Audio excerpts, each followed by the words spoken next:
So spoiled brat opinionated billionaire Michael O'Leary has been in the news over the last few weeks as Ryanair has cancelled flight after flight after flight.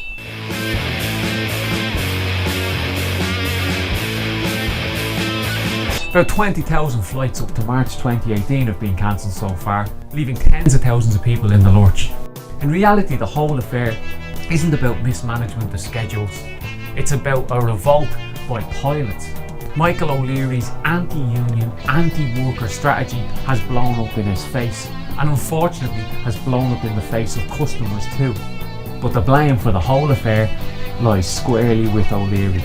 Pilots are allowed to fly 900 hours a year, or 100 hours in 28 days. This is for our safety, but also to prevent the pilots from falling apart through stress and overwork. But Ryanair have been pushing pilots up to and over those limits as much as they can. That's why 140 pilots defected to Norwegian Air. One of their pilots said that Ryanair's management technique towards the pilots was one of fear and intimidation.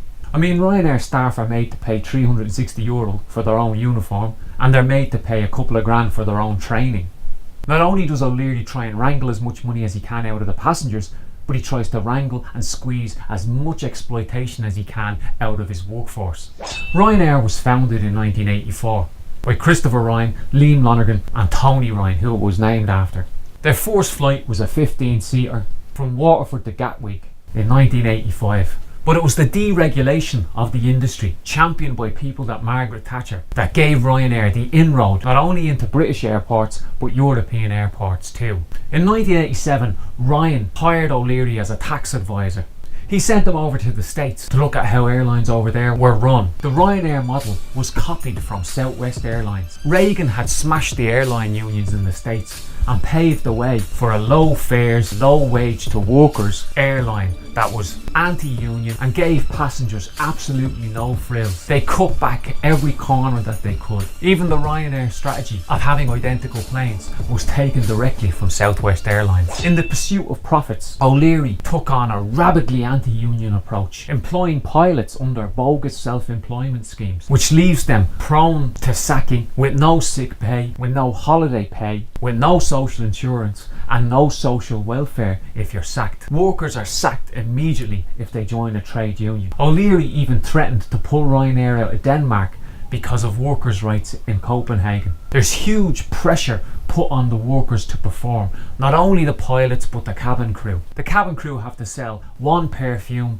one meal, one item of food and 8 scratch cards a day. O'Leary will tell you that the scratch card money goes to charity, but that's a scam too, and a money making scam, and a profitable one at that. In 2013 they sold 16 million worth of scratch cards and gave 55,000 to charity. That's only 0.3%, or 1 cent for every €2 you spend on those scratch cards. And even if you win, you're taken to a room and presented with 125 envelopes. You get to choose one envelope. O'Leary likes to present himself as a rags to riches story and as a self-made man. But he's from a wealthy family. He went to Clongowes Wood College. When he eventually went to college in Trinity, his family gave him an apartment, and he boasted about the fact that he drove around town in a purple Mini. In the summers, he worked in a hotel owned by his uncle, and coming from such a wealthy family, was able to set himself up with a couple of shops. He used to pull as much money as he could out of the locals. For example, he used to charge 3 times the price on batteries on Christmas Day. If he could force staff to keep the shop open 16 hours a day,